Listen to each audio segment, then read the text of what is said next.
Eugene is in the national spotlight for the wrong reasons. The homeless crisis. This comes as city and county leaders work to figure out how to improve. The city is able to move the homeless from one location to another. And here's my question. A couple months ago when it was full of RVs and vehicles along the side, but you can see it's been cleared out now, and there's no parking signs here and a towaway zone. But garbage, heroin spoons, and needles. And so sometimes in order to be able to live from one day to the other, you suck it up and you find a place in your mind that is willing to accept this or to live with it. How long have you lived in Eugene? I've lived in Eugene since 2011, so 3rd grade going into 4th grade. As a resident of Eugene, I think that it's a really beautiful place. Outdoors, there are so many things to do. We have a lot of really cool history here with Tracktown USA, with Nike, with the Saturday Market, just little fun things like that that everyone kind of knows about. But I think within the past few years, we really have been struggling, especially in the context of supporting our houseless population here. I got to Eugene after living in San Francisco for quite a few years, being homeless there.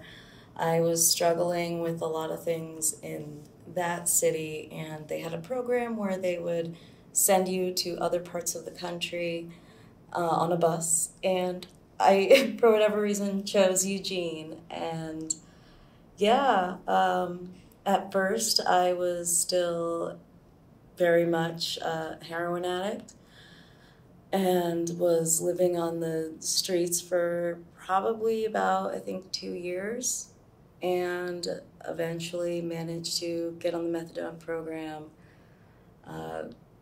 figure out, you know, how to make sense of my situation, having a child.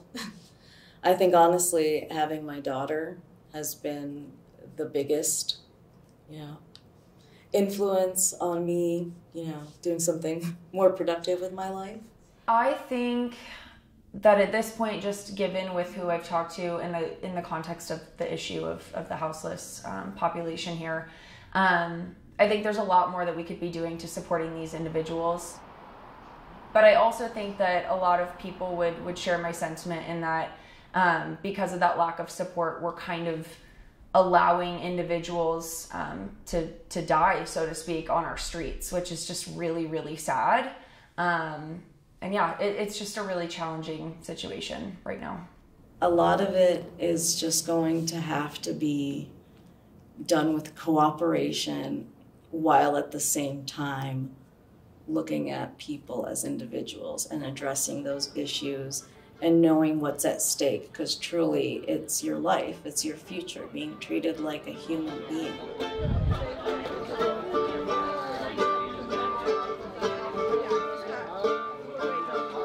I was introduced to Alluvium through the little free pantries. I just wanted to be a part of that. And so then, I started going to open mics and seeing how everyone was welcome. That I think that really made a big difference for me, that I was meeting people from different walks of life and at the same time being able to work on my pantry, which at that point, it very much felt like my pantry.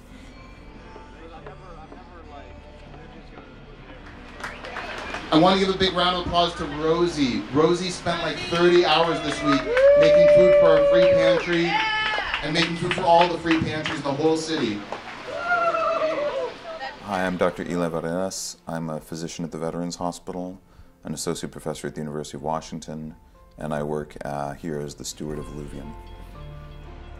At Alluvium, I mostly take care of the space. A lot of what I do is just provide food for people, so give out food, put out tables, put up tents, take care of the bathrooms, clean, do like custodial work here really. And then a lot of what I do is write grants. So, and then I do other stuff, like I made the website, I do like all the flyers for our events, I do all the events on like our social media, I maintain like our Instagram and all that stuff. No, we still have a lot of stuff that come out. Yeah. Okay. Well, let's get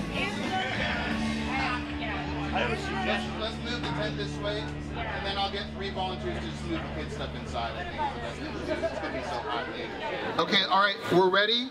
Now for people with wheelchairs and walkers and mobility issues. Raise your hand if you need a box.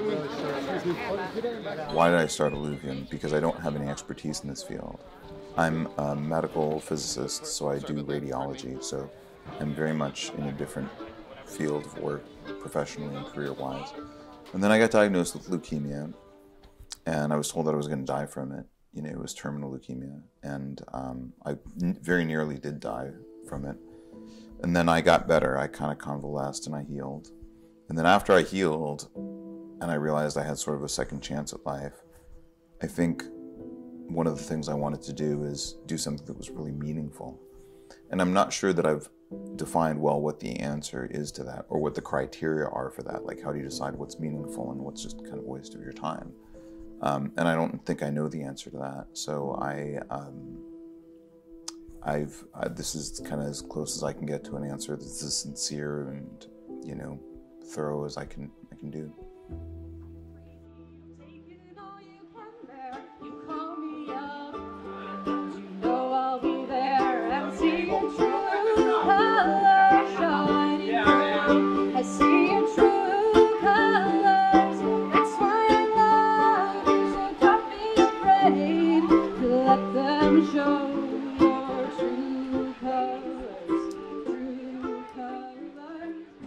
I have been in Eugene since 1999.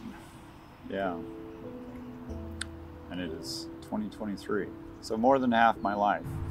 So with Illuvium, although I don't think it's an answer to our solution, it is a somewhat of a fix why we come up with a more permanent solution. Anyone that tells you that they know how to fix the homeless situation or the whatever they want to call the, you know, all of this, they're not being honest, because there's just so much to it. It's overwhelming sometimes, and I still, you know, find myself at a loss. And so, what do you do? Really is the question, right? What do you do with all of this? And that's where it comes down to enabling versus supporting. When will I know that my work is going to be done here, right? That's a harder question to answer. Right now we're enabling, which isn't fixing the problem. And supporting would be, okay, how do we steer the boat into a different direction? The amount of people that we could help here is really infinite. It's kind of so if you kind of think of it in some ways, that's like really exciting. And if you think about it in other ways, it's sort of hard, because that means your work will never be done. The best thing that I've seen with my tangible eyes is a farm on the edge of town like we discussed. And I think what's missing on some levels is just treating people like people.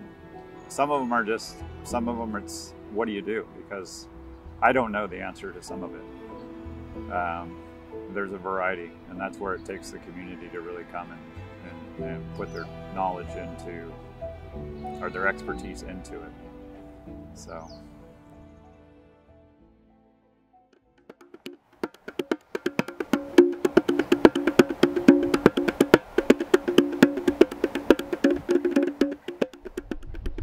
I'm Oba.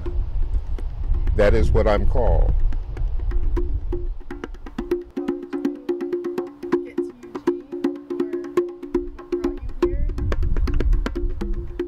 Actually, I was invited to Eugene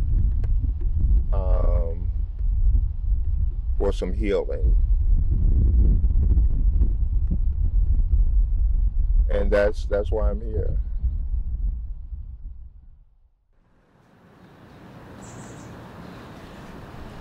The healing that I have found has been in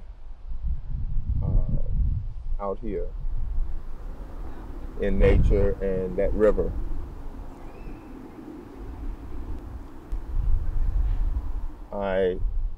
I hope that there were more opportunities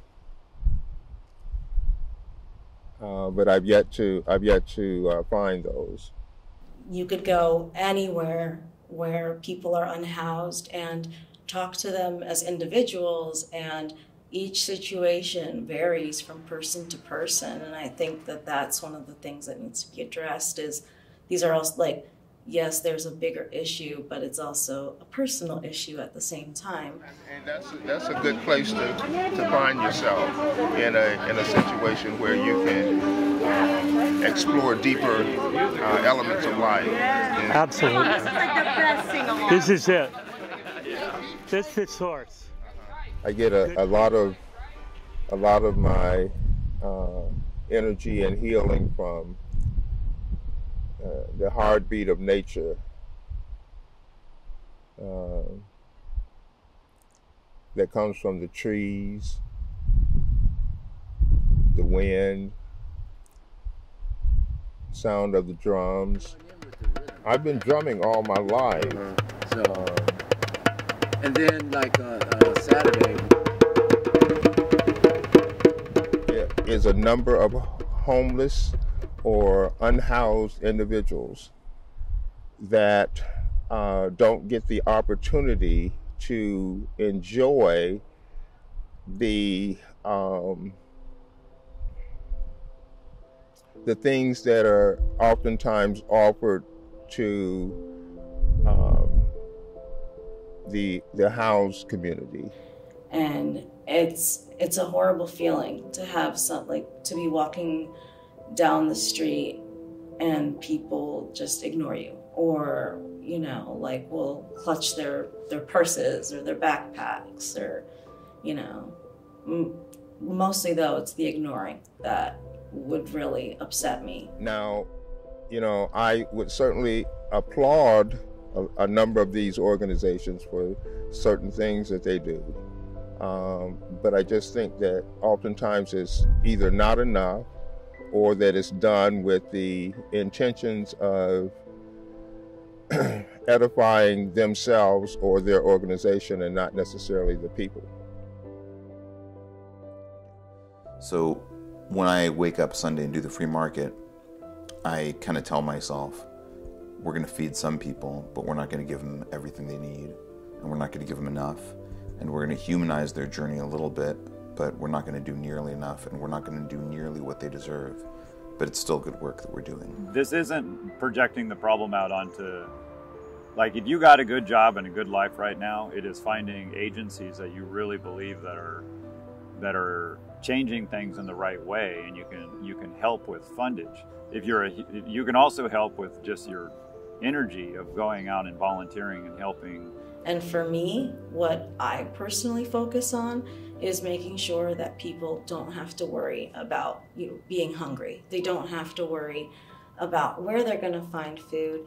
And I hope that there's even more people coming together, more solidarity around just supporting our neighbors and treating people as people in general. And offering someone a sandwich and a blanket